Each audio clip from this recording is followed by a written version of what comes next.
Welcome to the Sharkpreneur Podcast with Kevin Harrington and Seth Green. Kevin Harrington is the inventor of the infomercial, one of the original sharks from the hit TV show Shark Tank, and has generated over $5 billion in TV and digital direct response sales. Seth Green is the world's first trusted authority on cutting-edge direct response marketing, a best-selling author, and the only 3-time Marketer of the Year nominee. On the podcast, Kevin and Seth interview sharkpreneurs who share straight talk on what it takes to explode your business. Why do so many businesses struggle while others seem to explode overnight? Do you wish you had the secret to this type of exponential growth? Now, I've scaled more than 20 businesses to over $100 million, and it's not just luck.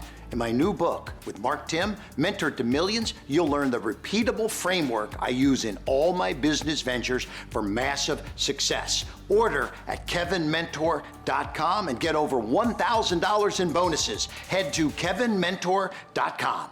Welcome to the Sharkpreneur Podcast. This is your co-host, Seth Green. Today, I have the good fortune to be interviewing Kevin Gaskell. He is the business fixer, a serial entrepreneur, author, and adventurer, responsible for transforming 3 of the most iconic international brands, Porsche, BMW, and Lamborghini. He's driven over $3 billion in shareholder value.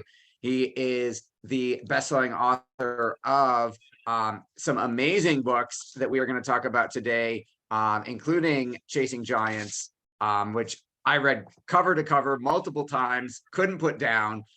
Kevin, thanks so much for joining us. Well, thank you for the invitation. It's great to be talking to you. Absolutely. Let's start on the adventure side first, then we'll get to the business side. So the book Catching Giants, about an incredible journey you had where you decided with no prior experience that you were going to be a part of you were going to set an attempt to set a world record for the fastest journey across the Atlantic Ocean in a rowboat. Yep, a rowing boat. About it. That's it. So I thought my brother was crazy when he decided to do a triathlon with no training experience or equipment, but he was not risking his life. What inspired you to, I know it's in the book, but obviously we want our folks to go get the book. What inspires you to say, sure, that sounds like a good idea? You know, I've done a lot of expeditions. I've walked to the North Pole and the South Pole. I climbed the world's biggest mountains, and I've always done it. I'm very fortunate. I've done it with my son, but I've also done it to raise money for charity. And we were kind of running out of ideas. And a friend of mine said, hey, Kev, you should row the Atlantic. You'd love it. And this is a guy who's done it a couple of times. And I said, Peter, you're crazy. I don't know anything about rowing, don't know anything about ocean navigation. No. And then I went away and thought about it. And I thought, you know what? This does sound like fun. And it certainly sounds like a challenge to row from Spain to the Caribbean and cross the Atlantic and do it in winter. And hey, let's go and do it. And then we built a crew and these young guys who were in the boat with me. And this is only it's a 25-foot rowboat. It's a little tiny boat. And they said, well, we want to set the world record. And I said, you're crazy. You're crazy. We've never rowed before. Yeah, but how could we do it? And that's the whole story behind the book. How do you use the approach that I've built in converting businesses? How do I use that process to create an operational approach to building a great rowing team and then going out and breaking the world record? And that's exactly what we did. And in Catching Giants, what I've done is lay out on one side of the page, you get the adventure story of these crazy guys who go across the Atlantic and turn their boat upside down and they're all out swimming 1,500 miles from shore. And on the other side of the page, you get the 80 lessons that came out of it. And they're lessons for business and lessons for life that we learned during the process. Absolutely. I think that's one of the things that makes it so fascinating and so much more a compelling read than just a normal straight, here's my ideas about business, which your business experience would make it credible and compelling anyway. But the life and death adventure challenge along the way, I think, is what makes it so compelling. Now, even though you had someone who had done it before telling you to do it, and you did a ton of research, you never really know what you're getting yourself into in something like that until you're upside down swimming going, oh my God, we're going to, how do we not die? So was there a point before you got into the water, was there a point where you said, geez, I'm learning what I'm getting myself into, and maybe this doesn't look like fun. Maybe this isn't such a good idea, and maybe I don't want to risk death again. And how did you get through that? You know, we were training together for 2 years, so we did a lot of training, a lot of physical training. We had to pass a bunch of exams on sea navigation, sea survival, radio use, blah blah blah. We had to pass a bunch of stuff on that. And about 2 weeks before we started rowing, we went out to Spain, and I was talking to my son one evening, and I said, I don't feel that scared. And he said, then you're really crazy. He said, because I'm terrified. And so there was a moment when we realized actually what we're setting off into. And if you've read the book, you know that on our first night, we got hit by a storm which wasn't expected, which broke two of our oars in 20 seconds. The boat was completely out of control. We were in danger of rolling and continuing to roll because the huge waves swamping the boat. And we were about 80 miles from shore at that point. And we did actually think, oh my goodness, is this it? Are we only going to survive one day in the ocean? And fortunately, we got through that. And this was through the night, and we battled that storm for about 6 or 7 hours and got through. And we survived. And then in the morning, we had a reset. And are we going to carry on? Are we going to limp back to shore? We said no. We're going to reorganize ourselves. We've got 2 spare oars, so we now have no spare oars, but we have 2 spare oars. And we're going to reorganize ourselves, and we're going to carry on. And all that story is in the book. Absolutely, yeah, it's an incredible read. And obviously, we don't have time to go into necessarily 80 business lessons here in that journey alone, let alone the rest of your career. What do you think, given, the adversity the world has gone through with the recent pandemic, what do you think are some of the lessons to be learned from what you went through on the road journey that apply directly to getting through this? Yeah, I think I take the same approach in business as we did on the road, which is I'm frequently asked to go in and help people to fix their businesses. And the first thing we do is understand what is the goal. Let's get some clarity here. What are we actually trying to achieve? And don't tell me numbers. Don't tell me it's $10 million profit. I don't care about that. What is it you want to build? And if we get better and we become world class at that thing, then the financial results will follow. Don't chase the financial results. So it's first clarity of objective. Second is making sure everybody in the team understands that they have a role to play and they are critical to the mission. And the third thing is about open communication. Let's just all be honest with each other. We don't have time for politics. We have a plan. We know where we're going. And resilience is built from trust. So when we trust each other, then we can trust the actions that each other takes. And that creates the resilience. And so, I've been lucky to take businesses from zero to hero, but with the same team of people. We do it with the same team of people. And it's about getting their mindset fixed on creating something extraordinary. And that's what I've learned through business. And that's what we applied on the road. That's what we applied walking to the North Pole. We had some really hairy days falling through the ice on the way to the North Pole, but you just got to pick yourself up and realize tomorrow is another day. We survive today, and then tomorrow we make more progress. And you keep doing that. So after, not only did you not die rowing the Atlantic, but not only did you finish, you, a inexperienced boat crew with no prior, hey, we've rowed the Atlantic before, set a world record. You are now attempting, I believe in 2024, to set a new world record for rowing the Pacific this time. Yeah, I'm crazy. I'm a glutton for punishment. So yeah, I was going to say once wasn't enough. You said we got to conquer the other ocean. It was very exciting to row the Atlantic. It had its very scary moments, but we had some great days as well. And we enjoyed it so much that, well, what do you do next? Well, you know what? If we hold the world record for the Atlantic, let's test ourselves and see if we can get the world record for the Pacific. So the boat will turn up. The boat is in build right now. We get the boat in about 6 or 8 weeks. And then we've got, about 20 months or so to get ourselves ready to row the Pacific, which is a different challenge. So it'll be fun. Yes, good luck with that. Now, you have led some amazing companies, including Porsche, BMW, and Lamborghini. Talk a little, given that they already were iconic international brands, luxury automotive brands before you got there. Talk a little bit how you were able to move the needle for such big companies. Yeah, well, they were very different challenges. Let's just take Porsche and BMW. So when I took over at Porsche, out of 32 brands in the marketplace, we were number 32 in customer satisfaction. We were the bottom. We'd lost 90% of our sales.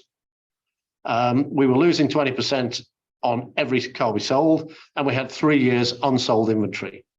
That's new car inventory. So just when you think it can't get any worse, they make you managing director. And I was 32 years old, I was as green as grass. And I looked at the team and I said, are we really going to be the people behind the steering wheel of this great brand when it goes off the road? And we said, no, we're not. And so we took that business apart and we put it back together again. We looked at every part of the business. We came up with a very clear plan, which we broke down into commit. What are we actually going to commit to do? Connect. How do we connect everybody in the business to the plan? And then create. And I call it creating magic. And this is when people are inspired, when they feel that they're really making a difference. And it took us 4 years to go from number 32 to number 1. And we'd set our goal, not on financial numbers, we'd set our goal as being number 1 in terms of customer service, customer satisfaction, because I believed that if we got that, then the financials would follow. And so that's where we got. We got to number 1 in 4 years. We had a lot of fun. I mean, man, we had some tough times. It's some really challenging days and weeks and months. We had a lot of fun. And then when I went to BMW, we'd done the turnaround of Porsche. It became number 1 in the market, and that was fantastic. And then BMW literally knocked on the door and said, hey, Kev, our CEO is moving on. We'd like you to come and run the business. That was the recruitment process. We'd like to come and do it. It's one heck of a pitch. And it was like, this was a big company with a lot of people and lots of noughts in the revenue line, lots and lots of noughts. And I've got to say, it was pretty intimidating. But I went and looked at the business and I talked to the team, and they had a plan, and their plan was they were doing really well. Everything was going fine. But their plan was to grow at 4% per annum. And I said, but we can do better than that. And by the way, just looking at your business, there are key areas that we could improve. And some people told me I was crazy. And a couple of people inside the company actually quit when I joined. And I said, look, I think we should dare to dream, actually imagine what we could do with this business. And we started to change things and get people engaged. And of course, the truth is that in any business, the knowledge is in the team. They know where it's good and they know where it's bad. And so we encouraged the whole team to help us to build against this plan that we'd formulated. And over the next 4 years, instead of growing at 4% per annum, we grew the business by 80%, and we grew operating profit by 500%. And at first, people had told me I was crazy. And then at the end, people were telling me I was lucky. But it was about engaging the entire team. And I absolutely believe there's no such person as an onlyer in business. She's only a sales manager. He's only a car cleaner. There's no such thing as an onlyer. Everybody's got a role to play. And my job is to create the culture so that they can be engaged. They can be inspired that they are creating something of value. And so again, we had a lot of fun. And in all our businesses, we have a lot of fun. We work hard, but we have a lot of fun. Now, having led companies like that to the top that were already internationally known, but maybe having some issues or wanting to get to a whole new level and doing that successfully, you rode across the Atlantic and you're on Corey's, you're going to row across the Pacific. What's next in terms of the company market? Are you going to, while training for the Pacific row, are you going to lead another iconic international brand? Talk a little bit about what's next for Kevin. Well, I'm currently chairman of a fiber broadband business that we've grown by thousands of, we've grown it 20x in 5 years, however many percent that is. But again, we've done it by thinking differently. I'm chairman of the world's biggest sports car, racing car manufacturer, and we've doubled the size of that business in the last couple of years. So I'm currently building a number of businesses, but the one that's got my passion is a business called Smarter Britain. And this is a business that we're creating to help new entrepreneurs. So my objective is to create 1,000 new businesses in 1,000 days. And that's about helping young people, predominantly young people. It doesn't, listen, if you're not young, it doesn't matter. If you want to build a business, we'll help you. But it's helping people get going on the first rungs of the ladder and helping them believe in themselves. And it started from me seeing kids without jobs and thinking, well, you can't get an employed job, employ yourself. And let me show you how to do that. And it's not, again, people say to me, oh, the dot-com. No, it's not about the next digital billionaire. This is about the kid on the street corner. And if I can give them the support, the financial support to buy a bucket and a sponge and a ladder, they can become window cleaners. Let's start there. And if I can create window cleaners and plumbers and whatever it is, whatever their dream is, we're starting at the other end of the telescope. And you know what? Maybe there'll be the odd dot-com billionaire come out. That's great. But that's not what I'm focusing on. So we're having a lot of fun. My son is operations director in our business. And in another company I've got, my daughter is the operations director building a data security business. So very much a family concern at the moment. And again, we're having fun. And that sounds like the Smarter Britain model could be replicated in other countries as well. Well, absolutely. The idea for Britain comes from one that we built in South Africa 7 or 8 years ago, where we helped people in townships who were really subsistence entrepreneurs who just needed a little bit of help to get going. And we've trained over 15,000 entrepreneurs there. So that's South Africa. Now brought it to the UK. And absolutely, it's appropriate anyway. Take it to the US. It works. No problem. You're doing so many things at the same time, all at an enormously high level. How do you balance it all? How do I get balance? I don't. I mean, look, the truth is, I love what I do. And yeah, I work long hours, but I work hard and I play hard. And that's one of the things about the expeditions. When I go on an expedition, and it might be 6 or 8 weeks, you can't focus on work. You have to focus on surviving, whether you're going up a big mountain or you're rowing an ocean or whatever it is. You focus on surviving and on having fun, but surviving. And so I have a very good friend who's a sailor who said it clears the hard drive. It wipes the hard drive. So when you come back, everything's crisper and cleaner, And so I last a couple of years before I feel I need to do another expedition. So we'll do one. We'll actually do one before the row. Next year, we're going to go and canoe through Alaska. We're going to go follow some of the old trapping routes through Alaska. So, we don't just do the big ones. We do kind of smaller trips as well. It's funny you say that. I've been a lifelong martial artist, and so I'm not rowing the Pacific, but I would say my version of that is the training necessary to go into another degree of black belt. And my saying to my wife is everything else in your life the noise gets turned down when you're trying to prevent yourself from getting kicked in the face. Yeah, absolutely. You have to. You can't think about work when someone's trying to hit you. No, you're in the moment. You have to focus on what you're doing, and that's why I do what I do. That's beautiful. For our viewers and listeners who want to learn more about all things Kevin, where is the best place for them to go to get the books and to learn more about you? Yeah, so the books are available on Amazon. Kevin Gaskell, the first book is called Inspired Leadership, and that's how do you actually fix a company? That's the whole process. You want to know how to do it? It's there. And then the second book is Catching Giants, and that's a different kind of read. That's the adventure on the one side and the lessons. And if you want to get me, I'm at kevingaskell.com, KevinGaskell.com. Send me an email, drop me a line, whatever. I always respond. Love to hear from you. Well, we greatly appreciate your time. We know it's incredibly valuable. This has been Seth Green for Sharkpreneur with Kevin Gaskell. Kevin, thanks so much again for joining us. Thoroughly enjoyed it. Thank you for the invitation. Thanks, everybody, for watching or listening. We'll talk to you or see you next time. Do you need money to fund your idea, product, or service? Are you ready to take your business to the next level, but need capital to get it done? Kevin Harrington has heard more than 50,000 pitches and knows how to help you make the perfect pitch to get the funding for your entrepreneurial dream. He's distilled the process down in his perfect pitch cheat sheet, and it's yours for free. Just text PITCH to him right now at 727-888-2100. Text PITCH to 727-888-2100 right now and claim your free perfect pitch cheat sheet. Text PITCH to 727-888-2100 to start funding your dream today. This show has been produced by Market Domination, LLC. To discover how you can have your own show completely done for you and turn it into a real published book and become the authority in your marketplace, go to www.marketdominationllc.com/podcast offer.